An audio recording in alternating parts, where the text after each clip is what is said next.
पहिला टप्पा म्हणजे समजून घेणं.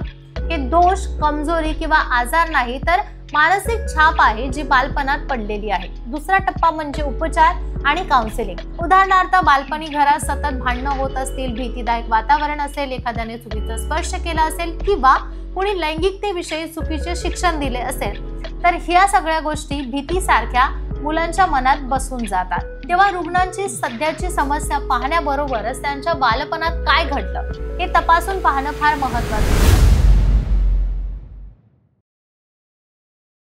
बऱ्याचदा असं होतं ना की लग्न होतं, सगळं छान चालू असतं, पण जेव्हा फिजिकल होण्याची वेळ येते किंवा त्या खास क्षणाचा प्रसंग येतो तेव्हा दोघांपैकी एक जण घाबरतो. इच्छा असते, प्रेम असते, जवळीक हवी असते, पण प्रत्यक्ष कृती मात्र होत नाही. दोघांनाही काय होतं हे समजत नाही आणि त्यामुळे गैरसमज, ताणतणाव निर्माण होतो.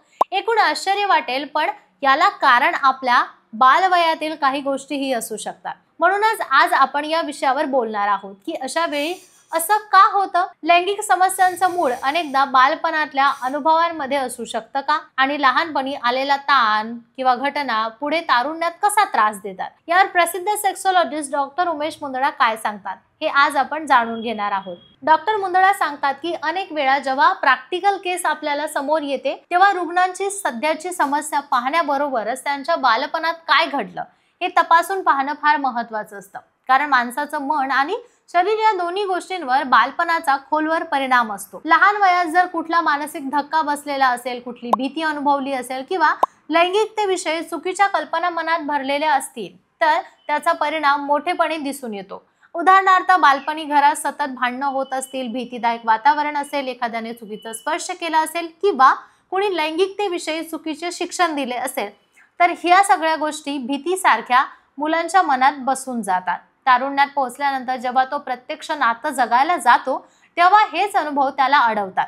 कधी घाबरणं, कधी आत्मविश्वास कमी होणं, कधी गिल्ट वाटणं, या सगळ्या गोष्टी शारीरिक नात्यावर थेट परिणाम करतात. डॉक्टर मुंदडा सांगतात की बऱ्याचदा कपल्समध्ये असं दिसून येतं की शरीराने सगळं ठीक आहे, हार्मोन्स नीट काम करत आहेत, पण तरीही नात्यात लैंगिक अडचणी येतात. याचं कारण शारीरिक नसून मानसिक असतं आणि त्याचं मूळ बऱ्याचदा बालपणात दडलेलं असतं. म्हणूनच प्रत्येक केस घेताना त्या प्रत्येक व्यक्तीचं बालपण, त्यावेळेचे अनुभव, त्याचे मनावर झालेले परिणाम हे सगळं तपासणं गरजेचं असतं. यावर उपाय काय?